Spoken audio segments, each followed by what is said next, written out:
Silaturahmi.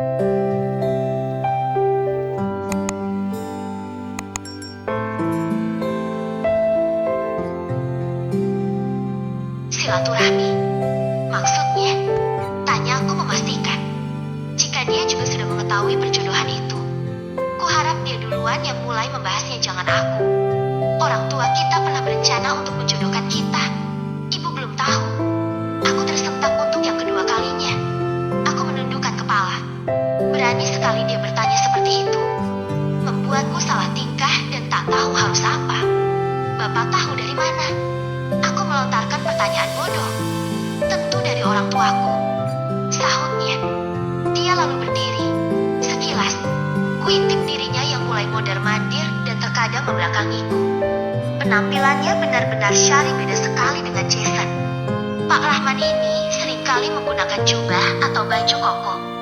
Sekilas memang dia adalah imam idaman muslimah, tetapi sifatnya yang terlalu dingin dan terkadang kaku tentu menjadi pertimbangan lain bagi wanita manapun yang dekat dengannya.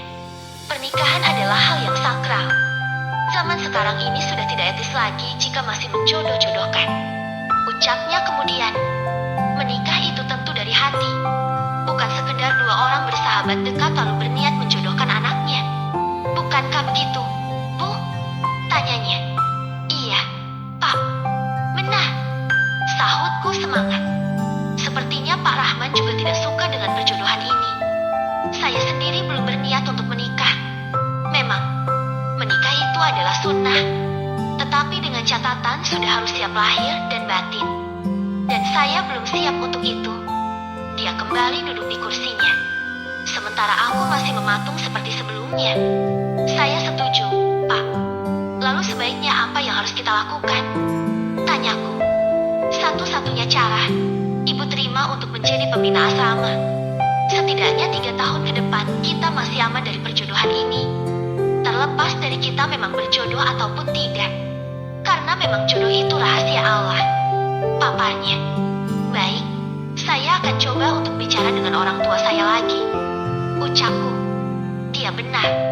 Menjadi pembina asrama adalah satu-satunya cara. Seperti yang pernah kupikirkan sebelumnya.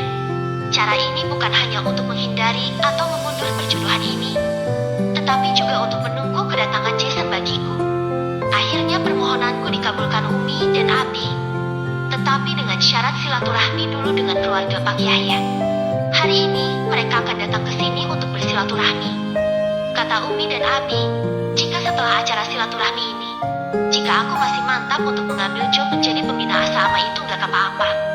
Beberapa saat setelah selesai memasak, tamu yang ditunggu-tunggu datang. Aisyah juga turut hadir di rumah ini.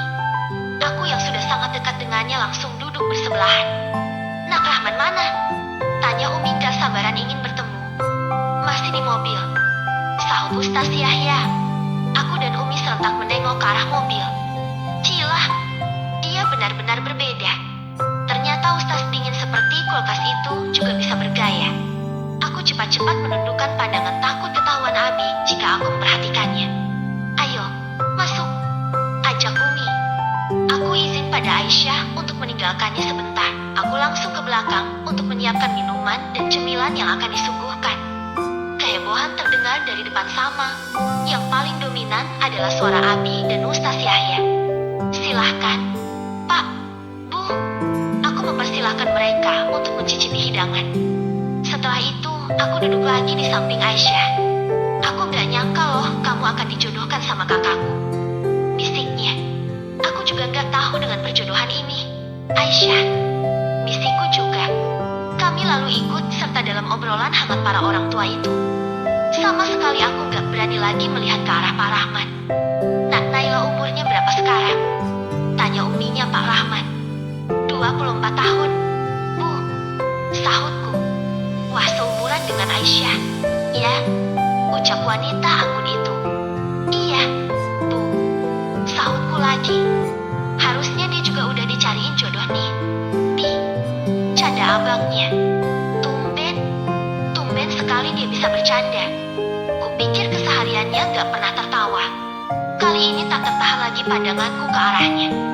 Dia benar-benar berbeda dengan apa yang kulihat di sekolah. Pantas saja Umi dan Abi menjadikan silaturahmi ini sebagai syarat untuk menerima permintaanku untuk tetap menjabat sebagai pembina asrama itu. Aku kan pembina asrama, jadi 3 tahun ke depan masih aman. Sahut Aisyah yang rupanya juga masih belum berkeinginan untuk menikah. Jangan percaya Naila, Aisyah menjadi pembina yayasan itu tanpa kontrak. Dia di sana hanya sampai ada seseorang yang bisa Bapak percaya untuk mengelola asrama itu. Sebentar lagi dia juga akan dijodohkan. Papar Ustaz Yahya sepertinya bercanda. Aku hanya tersipu malu-malu. Tahan Naila, jangan sampai luluh. Kamu harus menunggu Jasonmu, gumamku dalam hati. Ya, aku akan tetap menunggunya. Memulai sesuatu tanpa perasaan itu susah. Pertemuan pertamaku dengan Jason waktu itu berbeda. Di pertemuan itu, aku langsung deg-degan gak karuan. Berbeda dengan Pak Rahman ini. Walaupun mereka sama-sama tampan, tetapi hatiku punya rasa yang berbeda. Tetapi Naila berniat untuk di asrama itu. Nih, kita tetap harus support niat baiknya. Pak Rahman pasang badan. Seperti yang dikatakannya kemarin. Bahwa dia juga belum ingin menikah. Atau bisa jadi juga tidak ingin menikah denganku. Ya nggak apa-apa. Nanti bisa kita selesaikan dengan kekeluargaan kontraknya jika memang Naila ingin mengambil job itu. Ustaz Yahya memberikan solusi. Hal itu disambut baik oleh Umi dan Abi. Mungkin itu yang terbaik untuk saat ini. Karena kita memang tidak pernah tahu apa yang akan terjadi ke depannya. Mana tahu nanti Jasonku datang. Atau bagaimana jika memang ternyata Pak Rahmanlah jodohku. Gimana kalau setelah melewati banyak hari di pesantren bersamanya memang timbul rasa suka? Kita semua tak pernah tahu. Kali ini waktu berlalu begitu cepat. Keseruan dua keluarga yang sudah seperti besan itu benar-benar seru. Setelah puas mengobrol, pertemuan ini ditutup dengan makan siang dan salat berjamaah yang diimami oleh Pak Rahman. Usai kepergian mereka, Umi langsung mewawancaraiku. Nih, benar-benar tampan ternyata anaknya Pak Yahya. Ya, soleh, benar-benar imam yang baik. Nah, jika kamu melewati kesempatan ini, mungkin kamu gak akan dapat orang sebaik dia. Papa Rumi, maaf. Ya, Mi, Naila nggak tertarik. Ucapku berbohong. Padahal ada sedikit celah yang kini terbuka untuknya. Aku membenarkan apa yang dikatakan Umi di dalam hati. Andai Pak Rahman mau denganku, memang rugi rasanya untuk menolaknya. Tetapi hati nggak bisa bohong jika nama Jason memang masih ada di dalam hatiku hingga detik ini. Jadi kamu tetap akan mengambil job untuk di asrama itu? Tanya Umi lesu. Iya, Mi. Sahutku mantap. Kulihat Umi dan Abi saling pandang dalam kecewa. Bahkan Abi nggak bisa mengeluarkan kata-kata apapun lagi. Sampai di sekolah, aku sudah nggak sabar untuk menandatangani surat kontrak itu. Aku juga sudah tidak sabar lagi menjadi pembina asrama bersama Aisyah. Sudah berbulan-bulan rasanya aku terkurung di rumah sejak kembalinya aku ke kota ini. Kini aku sedikit terbabas rasanya walaupun nanti sama-sama berasa di penjara. Tetapi kali ini aku punya teman. Assalamualaikum. Sapaku ketika masuk ke kantor yayasan yang di dalamnya terdapat ruangan kepala sekolah. Waalaikumsalam. Sahut Pak Yahya dan Pak Rahman serentak. Mereka berdua sama-sama tersenyum ramah padaku. Ada apa ini? Makan apa Pak Rahman ini semalam sampai dia bisa tersenyum semanis itu padaku? Pak, aku sudah siap untuk menandatangani surat kontrak itu. Ucapku pada Pak Rahman. Surat kontrak pembina asrama. Dia seperti lupa ingatan. Iya, Pak. Sahutku. Memangnya surat apa lagi? Surat nikah denganmu. Gerutuku dalam hati. Ibu Jeti menerimanya. Yakin? Tanyanya kaget. Loh, ada apa ini? Bukannya kemarin dia sendiri bilang padaku bahwa itu satu-satunya cara agar perjodohan ini tidak terjadi. Atau minimal ditunda. Kenapa dia jadi heran begini? Jangan bilang dirimu mulai menyukaiku, wahai kulkas berjalan. Gumamku kepedean sambil melangkah ke arah mejanya.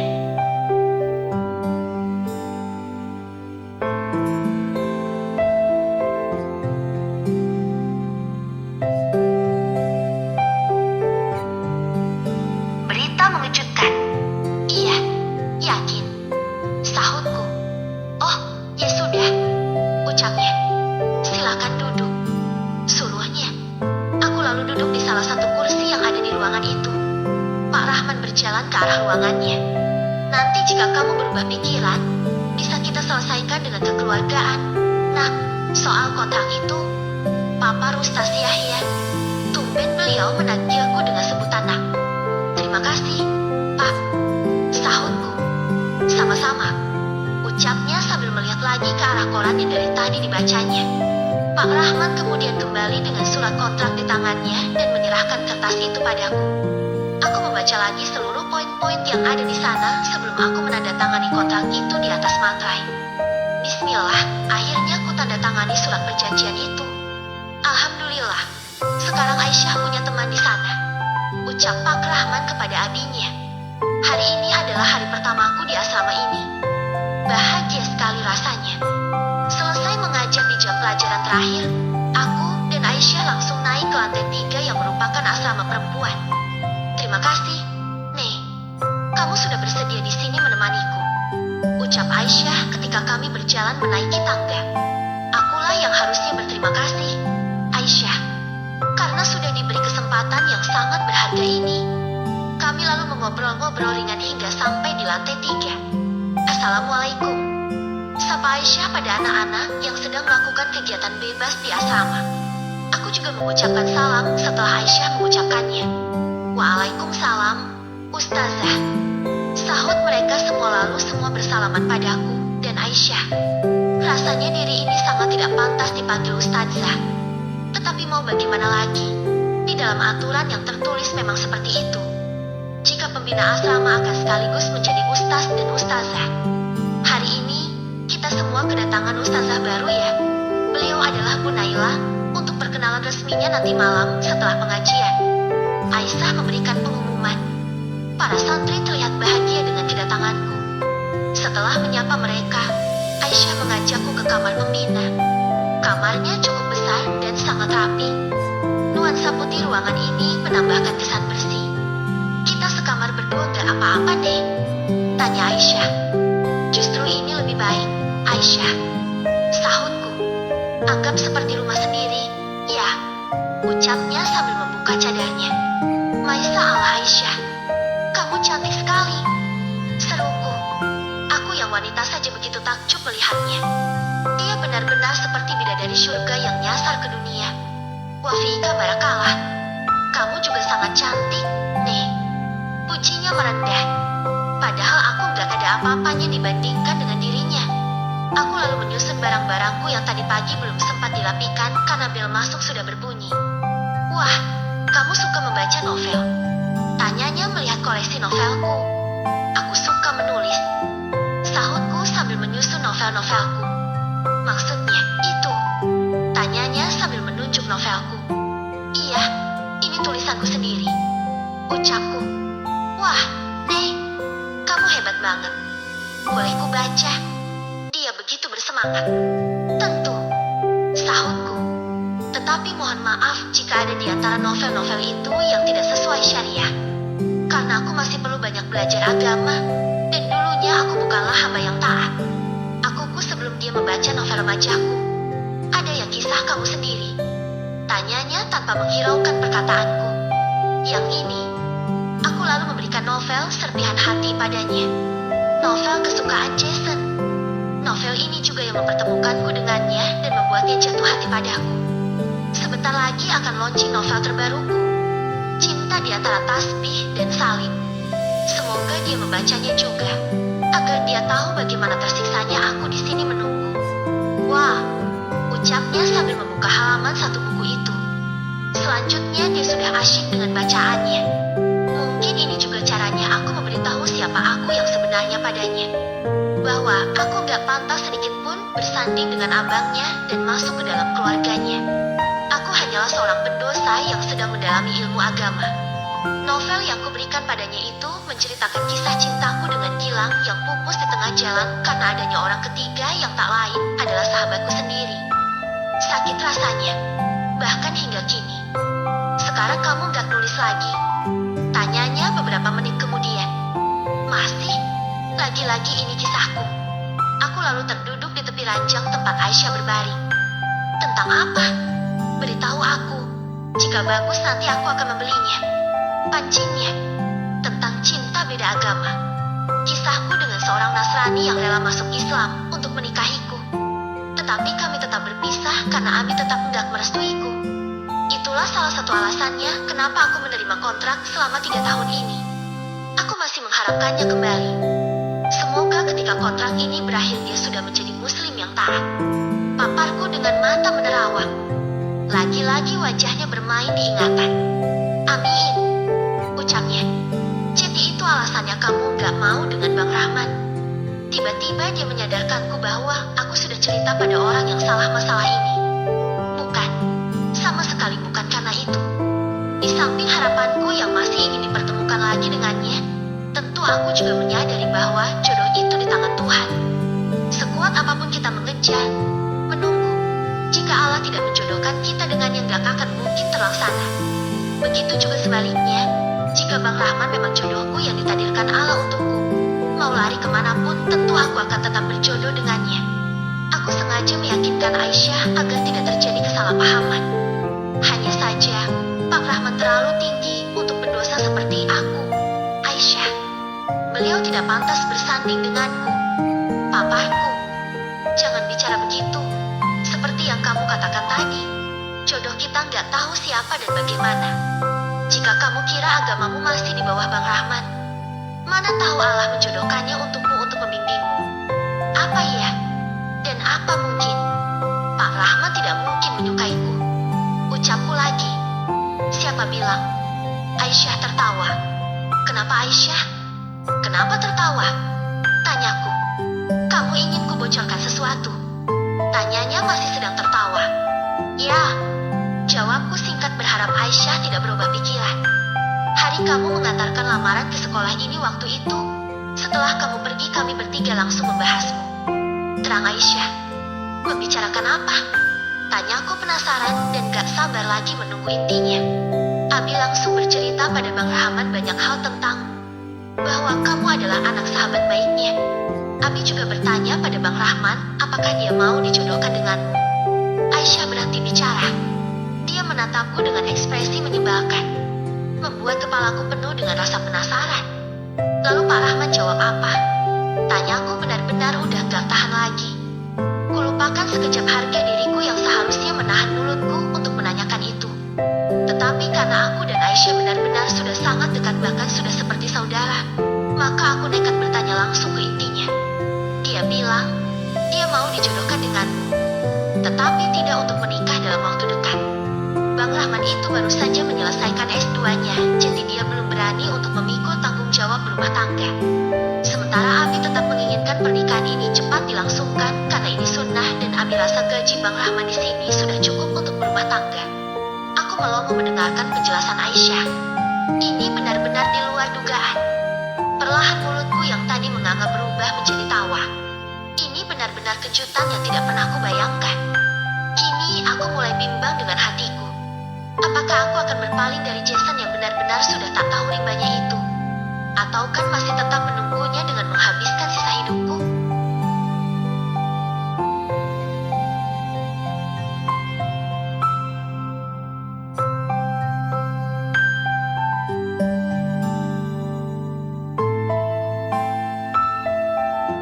Mendekatkan diri padanya. Sejak kejadian itu hari-hariku kini selalu dihantui kebimbangan antara Jason dan Pak Rahman. Sejak itu juga aku kini sering salah tingkah ketika bertemu Pak Rahman. Namun sepertinya Pak Rahman sangat profesional dengan pekerjaannya. Hari ini ada rapat untuk menaikkan kualitas dan kuantitas sekolah ini. Sekarang, tempatku mencari rezeki ini mulai dilirik masyarakat. Beberapa media pun mulai menyorot sekolah swasta yang menjanjikan untuk masa depan ini. Jadi, Bapak dan Ibu sekalian, agar sekolah kita ini lebih diminati ketimbang sekolah lain, tentu harus ada hal lain yang kita tonjolkan selain agama. Di sini saya dan tim yayasan sudah punya beberapa wacana. Hanya saja sebelum merealisasikannya kami ingin juga masukan dari Bapak dan Ibu sekalian. Silahkan jika ada yang ingin memberi saran. Paparnya sambil menyiapkan pena dan buku untuk mencatat saran dari majelis guru. Tiba-tiba aku ingat dengan sebuah pondok pesantren di Jakarta. Tempat di mana aku pernah melakukan observasi. Dari salah seorang seorang guru yang gua wawancarai saat itu. Katanya, dulu sekolah ini siswanya hanya puluhan saja. Namun akhirnya kini sekolah itu bahkan jadi pesantren yang sangat diminati masyarakat, bahkan dengan uang bulanan yang sangat tinggi. Pak, aku mengangkat tangan. Silahkan Bu Naila, ucapnya. Baik, terima kasih, Pak. Saya punya sedikit saran. Kebetulan saya mendapatkan cara ini dari seorang guru di sebuah pesantren besar di Jakarta. Bagaimana jika anak-anak yang berprestasi kita gratiskan uang bulanannya? Dengan begitu nanti orang tua yang anaknya berprestasi dapat mempertimbangkan apakah anaknya akan disekolahkan di sini atau tidak. Jika anak-anak kita banyak yang berprestasi, ketika anak kita menang dalam lomba-lomba, maka akan menguatkan branding sekolah kita ini. Itu saja, Pak, saran dari saya. Aku mengakhiri saranku dengan salam. Bagus sekali, Bu, sudah saya catat dan akan kami pertimbangkan. Selain untuk sekolah, kami juga sangat berterima kasih jika ada bapak atau ibu yang memberi saran untuk asrama juga. Walaupun dari pihak yayasan sudah meminta rencana asrama ke depannya pada pengurus asrama. Kemarin saya juga sudah baca rencana program yang akan dilaksanakan di asrama dari Bu Naila dan kami sangat mensupport ide yang sangat bagus itu. Ucapnya menggebu-gebu. Beberapa mata melihat ke arahku. Aku mudah sekali bangga. Apalagi jika dipujuk kepala sekolah tampan yang mungkin nanti jadi suamiku itu. Suamiku? Memangnya aku mau? Hehehe. Aku tersenyum sendiri. Untung tidak ada yang mengetahuinya. Nek, bantu aku di dapur sebentar. Tiba-tiba masuk chat dari Aisyah. Aku izin keluar beberapa menit setelah menerima pesan darinya. Dengan sigap aku berjalan menuju dapur. Bantu apa, Aisyah? Tanyaku sesampainya di dapur. Terlihat Aisyah sedang sibuk menata makanan di piring dan meletakkannya ke baki yang sudah tersaji teh hangat di atasnya. Ini, kamu tolong bawakan teh ini ke calon suamimu. Ya, ucapnya sambil melirikku dengan tatapan yang menyebalkan. Apaan sih? Nanti kedengaran orang loh. Ucapku sambil mengambil baki itu. Sejak dia menceritakan bahwa Pak Rahman menyukaiku, dia sering sekali menggodaku. Enggak ada orang. Sahutnya lagi. Kulihat kedua matanya masih menyipit. Pasti di balik cadarnya dia masih menertawakanku. Awas. Ya, nanti kalau kamu juga sudah dijodohkan, aku juga akan lakukan ini. Ancamku bercanda. Silahkan. Aku masih lama dijodohin. Bang Rahman harus nikah dulu. Sahutnya. Mana tahu nanti kita nikahnya bareng. Gimana? Aku keceplosan. Cie, nikah bareng? Kamu sama Bang Rahman mau nikah? Cie, suaranya tak terkontrol lagi.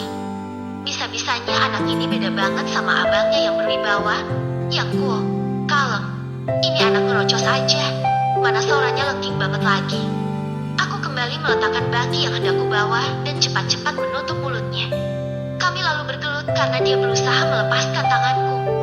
Tiba-tiba dia melakukan gerakan tak terduga hingga tanganku terlepas dari mulutnya. Kini seperti aku yang disandra. Loh, Aisyah, lepasin enggak? Itu tehnya keburu dingin. Pintaku. Calon istri begitu takut tehnya dingin. Ucapnya sambil melepaskanku. Aku semakin salah itukah dibuatnya. Itu kamu tadi. Sigap banget ngelawan aku. Kamu punya ilmu bela diri kah?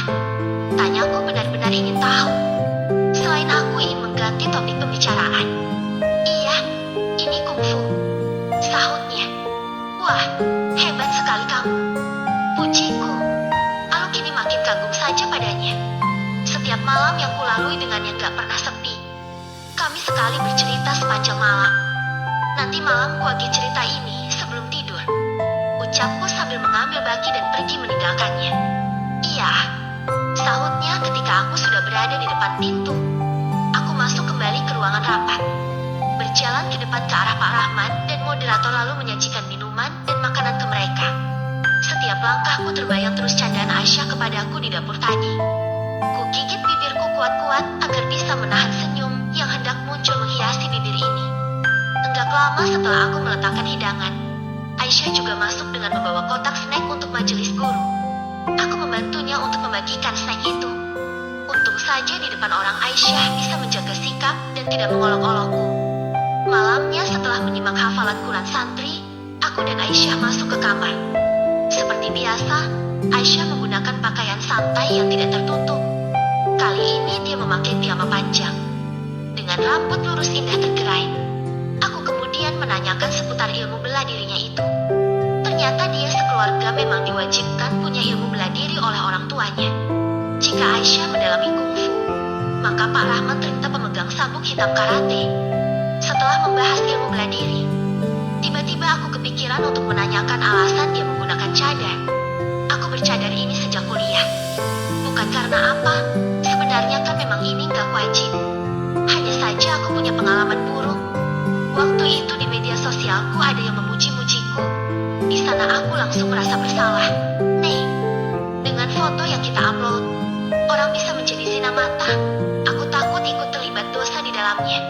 Paparnya, astagfirullah, kamu benar. Aku langsung istighfar mengingat media sosialku yang juga dipenuhi foto-foto selfie. Bahkan banyak di antara foto-foto itu dikomentari dan dipuji oleh laki-laki yang bahkan orang tidak kukenal. Aku juga akan menghapus fotoku. Aisyah, terima kasih. Darimu aku benar-benar banyak belajar. Ungkapku. Alhamdulillah, jika berteman denganku dapat membuatmu lebih dekat dengan Allah. Aku juga masih terus belajar. Nih, aku ingin kita mendekatkan diri pada Allah bareng-bareng. Ucapnya. Iya, Aisyah. Terus tuntun aku. Aku akan senang sekali jika kamu berkenan untuk itu. Paparku. Jika kukatakan sesuatu, apakah kamu tidak tersinggung? Tanyanya hati-hati. Enggak, Aisyah. Aku yakin kamu gak akan mungkin menyinggungku. Sahutku penuh penasaran. Jika kamu mau dan bersedia, yuk kita sama-sama menggunakan cadar. Insya Allah, kita akan terhindar dari mata-mata nakal. Menghindari zina mata. Jika ada saja orang membayangkan wajah kita dalam memenuhi hasratnya, apa kamu rela? Tanyanya. Enggak. Jawabku cepat. Selain itu, biarkan hanya suami kita saja yang melihat wajah kita, seperti istri-istri Rasulullah yang juga menutup wajah mereka. Imbuhnya lagi. Kali ini hatiku seperti tergerak. Selama ini, aku selalu mengagumi wanita-wanita bercadar. Yang terakhir adalah Aisyah. Jika aku juga bisa seperti mereka, kenapa tidak kulakukan? Jika aku selalu merasa tidak pantas, lalu kapan aku akan melakukannya? Aku pembina asrama. Bahkan beberapa santriku bercadar. Gak ada salahnya jika ku mulai semuanya sebelum terlambat. Karena kita gak pernah tahu kapan ajal akan datang menjemput.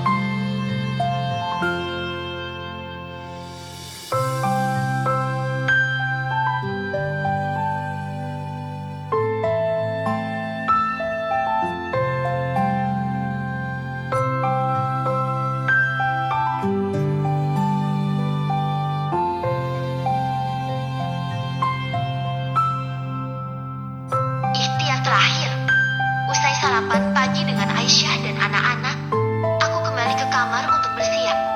Setelah memasang hijab, ku coba membuat cadar dengan pasmina. Ku tutup wajahku dengan kain itu, lalu ku pegangi kedua ujungnya di belakang kepala. Ku tatap diriku di kaca, seperti orang-orang yang selama ini ku kagumi. Mungkin hatiku sudah lama diketuk untuk ini, tetapi aku masih enggan untuk memulai. Terlalu memikirkan apa nanti reaksi orang-orang di sekitarku. Padahal ini adalah salah satu bentuk pengabdian kita kepada Allah. Ini, Nailah, ucap Aisyah dari belakangku. Dia mengulurkan kain hitam. Sepertinya kain itu adalah cadar. Aku lalu menerimanya dan langsung membuka lipatannya. Benar dugaanku. Dia memberiku sebuah cadar. Aku coba, ya, ucapku. Aisyah mengangguk, lalu memperhatikanku memakainya. Tidak hanya itu, kemudian dia juga membantuku memasang cadar itu. Masya Allah, ucapnya serentak denganku yang juga mengucapkannya dalam hati. Jiwaku bergetar. Ingin rasanya aku menangis, tetapi tentu ini akan terlalu lebay. Mataku berkaca-kaca. Segampang ini saja. Kenapa tidak dari dulu kulakukan ini? Kupinjam.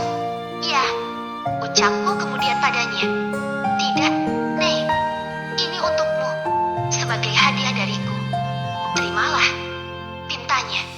Terima kasih, Aisyah. Barakallah.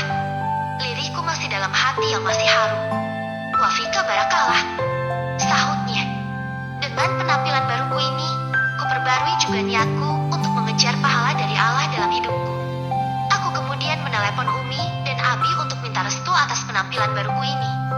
Walaupun aku sudah tahu jawabannya, tetapi tetap akan ku minta izinnya. Benar saja, Umi dan Abi begitu bahagia mendengarkan niatku ini. Semakin mantap saja rasanya untuk istiqomah bercadar. Setelah menelepon Umi dan Abi, aku lalu pamit dengan Aisyah. Aku keluar kamar dan langsung disambut positif oleh seluruh santri yang ada di dalam ruangan itu. Itulah salah satu keberuntunganku bekerja di sini. Karena mereka semua beragama taat. Enggak ada yang merasa ini penyimpangan.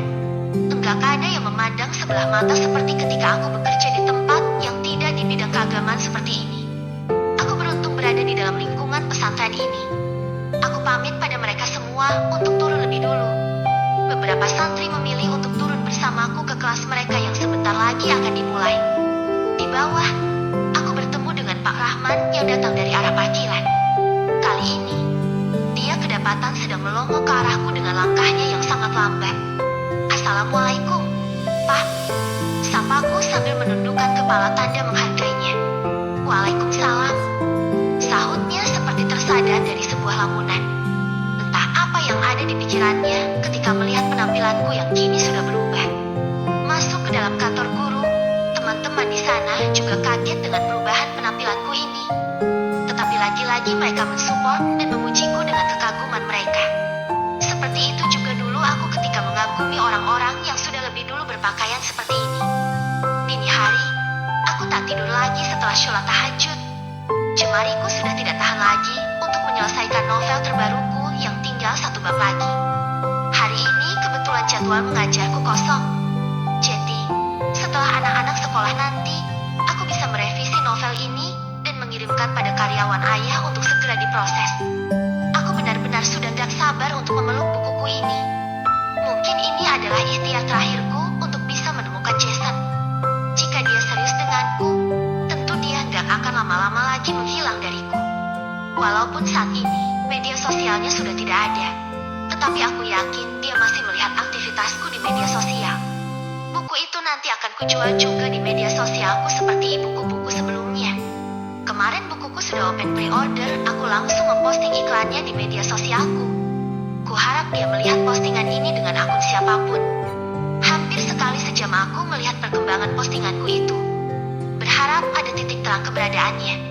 Nih, aku order 2. Ucap Aisyah yang sedang memainkan ponselnya di atas tempat tidur. Order apa? Tanyaku berjalan ke arahnya dan memperhatikan ponselnya. Kulihat dia ternyata sedang membuka akunku dan melihat ilkan novelku. Loh, kok 2? Isinya sama loh. Candaku. Kamu mau tahu kenapa? Tapi rahasia. Ucapnya sambil menyembunyikan ponselnya. Dia seringkali membuatku penasaran. Dan kalau tingkahnya sudah seperti ini, aku benar-benar gak bisa menahan rasa penasaranku lagi. Kenapa? Cepetan. Ucapku sambil berusaha mengintip ponselnya. Janji dulu. Paksanya. Iya. Ucapku gak tahan lagi. Dia lalu mengotak-atik ponselnya lalu tertawa. Aku semakin penasaran karena tingkahnya. Nih, ucapnya sambil menyodorkan ponselnya padaku.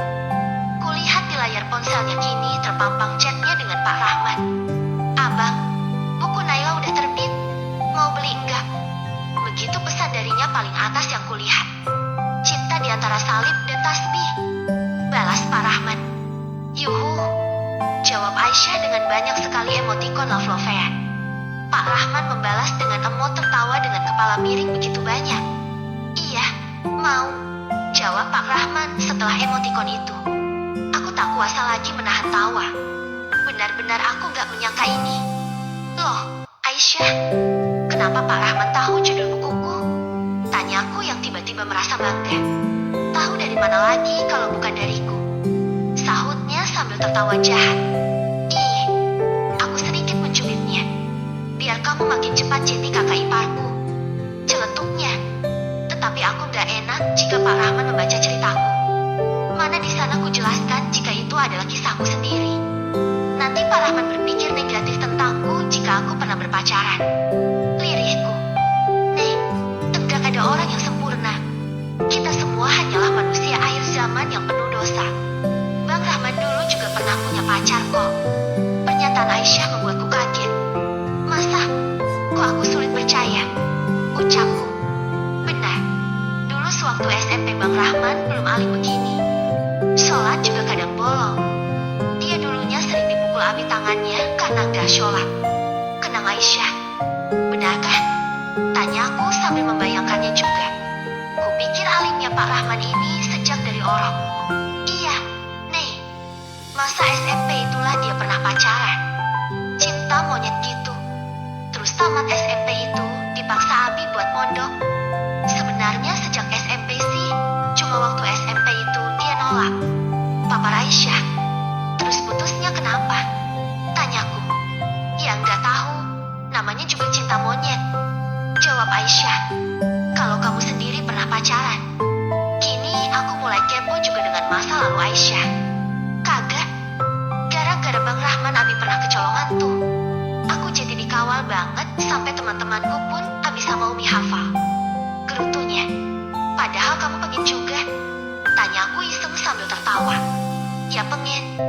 Jawabnya juga tertawa. Tetapi, ya, gitu. Karena gak ada kesempatan jadinya gak pernah. Saat sekarang lah aku merasa beruntung gak pernah pacaran.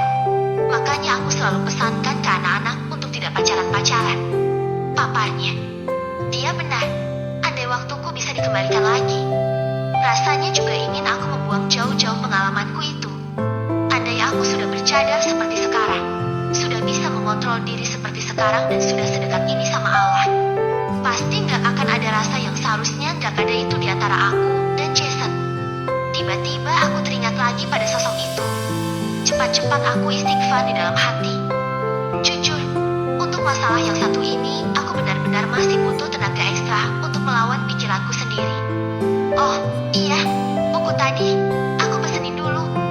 Ucapku sesaat setelah teringat orderan Aisyah. Aku lalu menelepon marketer penerbit. Assalamualaikum, Kak. Sahutnya di seberang sana. Waalaikumsalam. Punya tambah 2 lagi. Ya, atas nama Aisyah. Ucapku. Baik, Kak. Sahutnya. Udah berapa orang yang order?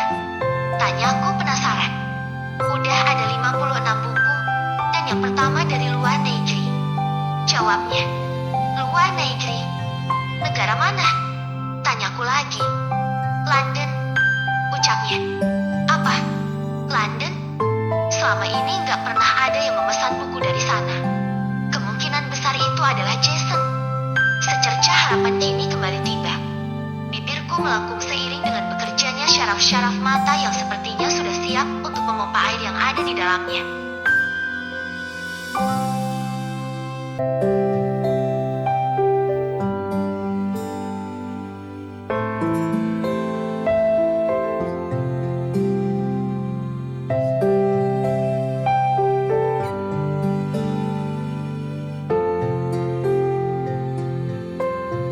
Memastikan hubungan.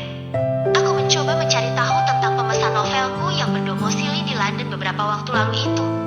Setelah diselidiki, ternyata dia tidak bernama Jason.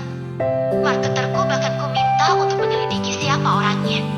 Namun dari penyelidikan kecil itu ternyata wanita yang memesannya. Firasatku tetap mengatakan bahwa dia memanglah Jason yang bisa saja meminta bantuan pada orang lain untuk memesankan untuknya. Tetapi jika dugaanku ini benar, untuk apa dia menyembunyikan semuanya dariku? Ingin rasanya aku berkomunikasi lagi dengannya, walaupun untuk yang terakhir kalinya. Malam sudah larut, kulihat Aisyah masih kuat membaca novelku. Sedangkan aku mulai menyiapkan kerangka cerita baru lainnya di depan komputer, di sudut ruangan ini. Kok aku sedih sih? Tanya Aisyah tiba-tiba. Kenapa, Aisyah? Tanyaku sambil menghentikan sejenak kegiatanku mengetik. Kamu beneran gak pernah lagi bertemu dengan Jason ini? Tanyanya lagi. Iya, sahutku pelan. Di sini kamu katakan tetap ingin menikahi atasanmu. Maksudnya Bang Rahman? Aisyah serius menatapku. Aku lalu menyimpan ketikanku dan mematikan komputer. Sepertinya obrolan malam ini sangat serius dan aku gak mau keseriusan ini terganggu oleh pekerjaanku. Setelah mematikan komputer, aku beranjak ke samping Aisyah. Iya, jika memang kami berjodoh. Aku berusaha untuk melupakan Jason sekuat yang ku bisa. Tetapi kemarin, ada seseorang yang memesan novel ini dari London. Tempat papaku Jason juga ada di sana. Aisyah, maafkan aku. Papaku penuh rasa bersalah. Aku tahu bagaimana perasaannya kini setelah tahu jika sedikit banyaknya Jason masih punya tempat di sudut hati ini. Jika aku ada di posisinya, tentu aku merasa abangku dipermainkan. Tidak perlu minta maaf, Naila. Di satu sisi, aku bahagia jika akhirnya kita bisa terikat dalam hubungan keluarga. Kamu tidak lagi seperti teman bagiku, tetapi lebih dari itu, kamu seperti saudara perempuan bagiku. Namun di sisi lain, karena kamu sudah seperti keluarga inilah, aku tetap bahagia atas kebahagiaanmu nanti. Dengan Bang Rahman ataupun tidak, kita akan tetap saudara kan? Paparnya. Hatiku terenyuh. Benar-benar hatinya seluas samudra. Padahal jika dia marah padaku pun, aku bisa memaklumi. Malah ternyata dia mengatakan sesuatu yang benar-benar di luar dugaanku. Harusnya kamu marah, Aisyah. Aku tentu sudah mengecewakanmu, dan bahkan mungkin Pak Rahman. Aku mengakui kesalahanku. Tidak, Aisyah. Kita sama-sama manusia biasa. Kita adalah tempatnya hilaf dan Allah yang maha membolak-balikan hati. Mungkin sekarang kamu masih dilema antara menunggu dia yang sudah lama menghilang atau melanjutkan ke tahap yang lebih serius dengan Bang Rahman. Tapi mana tahu besok, Allah sudah membukakan hati untukmu menerima Bang Rahman. Kita tak pernah tahu. Papar Aisyah begitu bijak. Amin. Allahumma amin. Ucapku sambil menatap kagum ke arahnya. Siang ini, kulihat novelku sudah tersusun rapi di atas meja Pak Rahman bersama buku catatan lainnya. Ternyata Aisyah sudah memberikan buku itu padanya. Aku juga nggak tahu kapan buku itu sampai ke tangannya. Bagaimana ya dengan Jason di London sana? Kapankah buku pesanannya akan sampai? Aku belum berkomunikasi lagi dengan marketerku terkait pengiriman buku ke London itu. Kuharap dia akan segera pulang menemuiku. Jika memang dia tulus mencintaiku, dia pasti akan memperjuangkan cintanya. Jika tidak, kemungkinan besar aku memang akan menerima saja perjodohan dengan Pak Rahman. Jujur belakangan ini, rasa padanya sudah mulai tumbuh. Seiring dengan lebih dekatnya hubunganku dengannya sekarang. Meskipun kami bicara hanyalah masalah pekerjaan saja, tetapi dia tak lagi sedingin dulu padaku. Jika ku ingat-ingat, perubahannya itu terjadi sejak aku memakai cadar.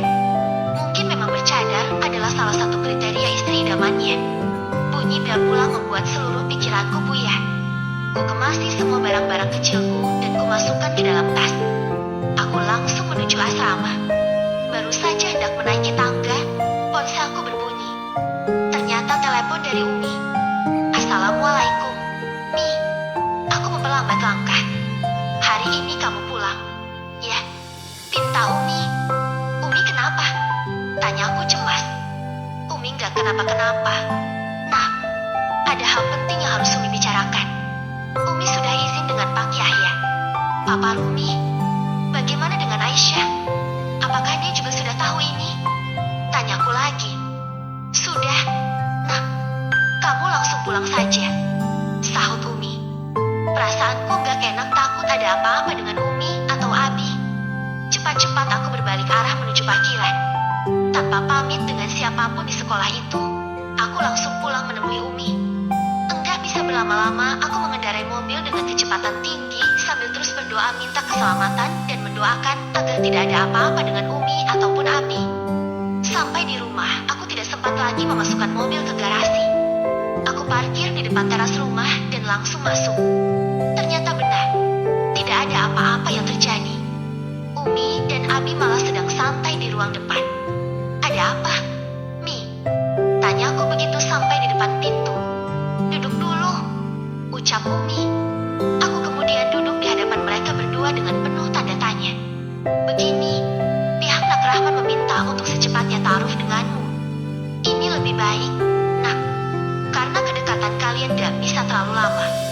Takutnya nanti malah digoda setan. Abi mulai pembicaraan.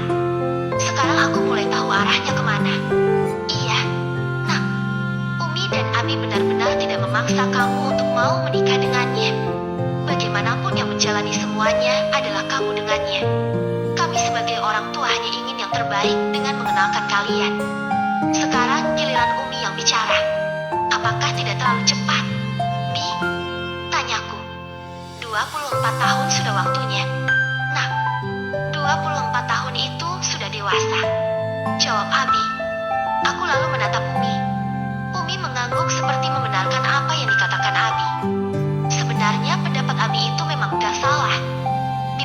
Selain itu, banyak teman-teman yang seumuran denganku dan mereka sudah menikah, bahkan ada yang sudah punya anak. Mungkin masalahnya bukan di usia, tetapi di hatiku yang masih belum terbuka lagi setelah tertutup rapat oleh kejadian setahun lalu yang masih membekas hingga kini. Umi, Abi, Naila minta maaf. Nei sudah berusaha mendekatkan diri kepada Allah. Tetapi masalah hati, Nei memang belum bisa membukanya lagi. Entah kenapa rasanya begitu sulit. Nei takut jika membuka hati lagi, lalu akan ada halangan lagi nantinya dan Nei kecewa lagi. Nei belum siap. Mi. Paparku lalu menatap mereka bergantian. Tapi kala itu hubungan kalian tidak syari, Nei. Kalian tidak ta'aruf. Kalian pacaran. Nada bicara Abi mulai naik. Hatiku terasa perih menyaksikannya. Terakhir Abi bicara seperti ini padaku ketika terakhir bertemu dengan Jason. Apakah Abi masih egois dengan memaksakan kehendaknya untuk menjodohkanku dengan Pak Rahman? Nei, Umi mohon, kamu taruh saja dulu. Dia orang yang sangat baik, bertanggung jawab. Dia idaman banyak muslimah lainnya.